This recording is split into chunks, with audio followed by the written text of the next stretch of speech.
Good evening, class. My name is Mike. I'm going to be your instructor this evening. Today, we're going to go over EMS operations. This is chapter 38 in your textbook.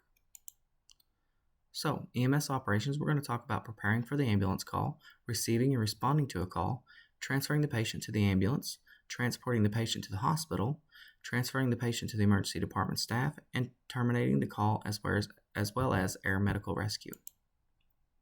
So first we're going to talk about preparing for the ambulance call by going over some of the ambulances that you'll see.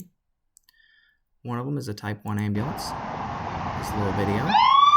These are a larger size ambulance. Then you have your Type 2 ambulance. I've seen these used mostly with BLS trucks. We have them a lot in our area as BLS. There's not a whole lot of room between your stretcher and the wall there, which is one of the reasons I personally don't like them. It's hard to get an IV on that other side if you're trying to get an IV established. These are Type 3 ambulances. This is used mostly at my service here in a rural area. Then we have medium duty ambulances. These are a lot used in bigger cities as well. Fire departments use them. You'll see them in Nashville Fire, places like that. There's a whole bunch of room out there to stand up and move around. They're also used for really long transports. Then you have EMS specialty vehicles such as mass casualty bus, EMS supervisor vehicles, or chase medics is sometimes what they're referred to as. Off-road vehicles, ATVs for big events like Mardi Gras down in New Orleans. And then you have mobile stroke units and specialty vehicles like that as well.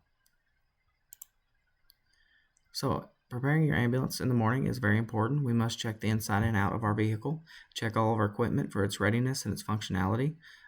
So I kind of want you to put this in your mind. If you have called an ambulance for your family member and they don't show up with oxygen,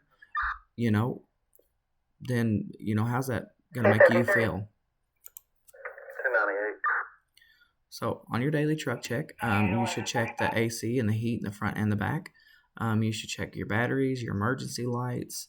This is just a list of things that you should check because you have to make sure that it's functioning properly so you can get a hold of dispatch and so your patient's warm or cool in the back, however it needs to be.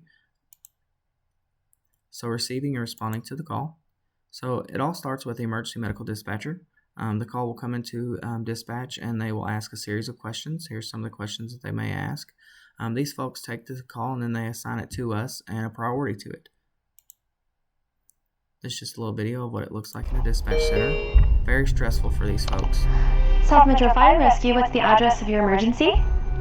It's very important that we keep a good relationship with our dispatchers. 919. They take in a lot of information for us and they take it in quickly. Do you mind repeating the address one more time? Now we're going to do a sample dispatch call. Alright, now we're going to talk about while we're en route.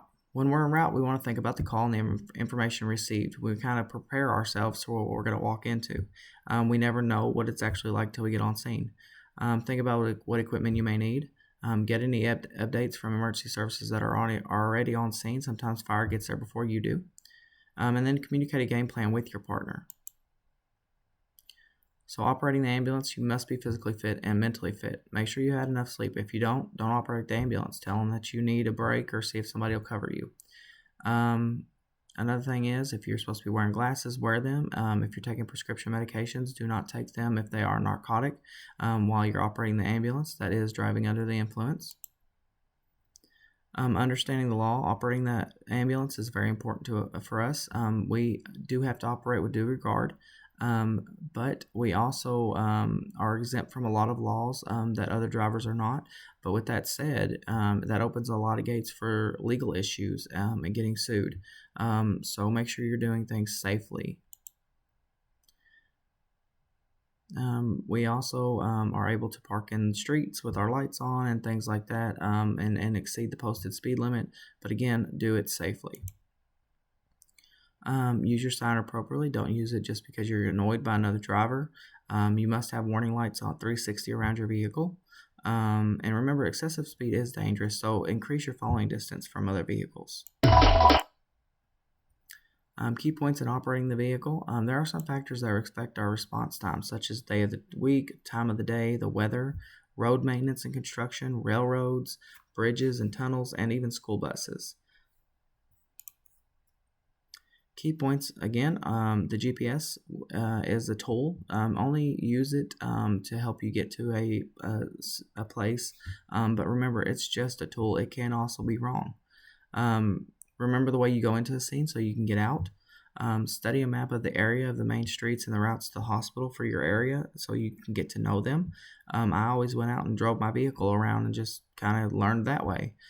Protect the scene if you're first on scene, because remember, it could be a crime scene like this photo here. On the highways, wear your vest. That's a big reason why we have fatalities in EMS, is because people want to gawk and look at a car accident instead of paying attention to who's walking around. And avoid backing if possible. Always select the proper carrying device to carry your patient, whether it be the stair chair or a stretcher. Package the patient. What does this mean? It means basically putting on blankets and things like that if the environment outside is super cold. Then you want to load your patient into the ambulance. When moving the patient to the ambulance, make sure you pay attention to the terrain you're in so you don't drop your patient. Use all your safety harnesses. That's very, very important. If you have a vehicle accident, those safety harnesses are what's holding that patient in. Make sure everything is secure because it will become a projectile.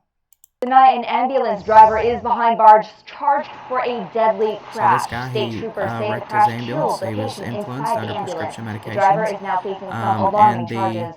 CBS 46's The patient was unsecured with the safety harnesses, so the patient was flown and it killed him. Transporting the patient, always remember to continue to assess your patient. So that's 5 minutes for a patient that is not stable, and that's 15 for a patient that is stable.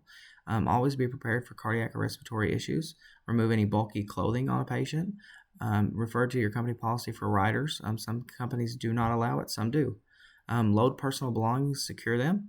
And for a peds note here, EMS is scary, okay? So if we have toys on the ambulance, my service carries the little teddy bears.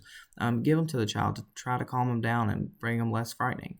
If you do have a female EMT or a police officer that's willing to ride, see if they will so that can calm them down and help them out.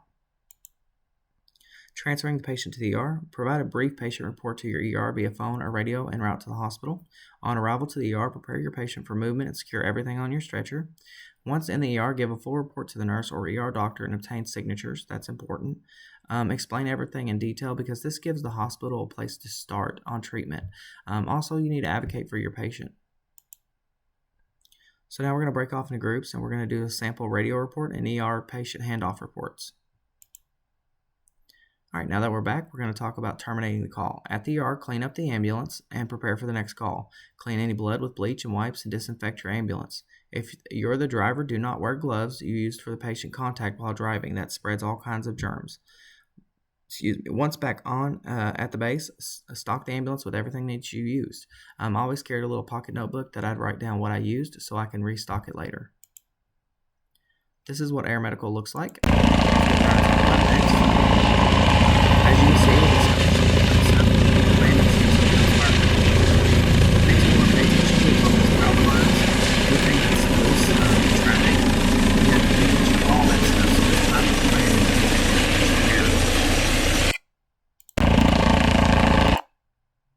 So what reasons would we call air medical?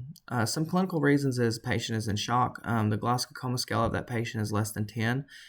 Their head injury with altered mental status, chest trauma and respiratory distress, any penetrating injuries to the body cavity, amputations that are proximal to the hand or foot, extensive burns, serious mechanisms of injury, and the patient is in post-cardiac arrest with a pulse.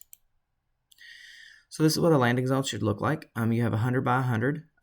Also, some of the things we want to talk about is the dangers associated with the helicopter. Make sure everything is secured when you're walking up to that helicopter. Always be escorted by the flight crew because they know the danger areas and how to directly load the patient. Stay clear of the tail rotor on this helicopter. This is your danger area right here, far back. Stay away from these areas. Always make eye contact with your pilot, and the pilot will tell you when it's safe to approach. Do not smoke by the aircraft, and be aware of any dangerous areas. All right, well, that's it for the EMS operations portion of this class. That's chapter 38. I have sent everybody in their email a short quiz that I need everyone to take and submit to me. And if you have any questions, feel free to email me.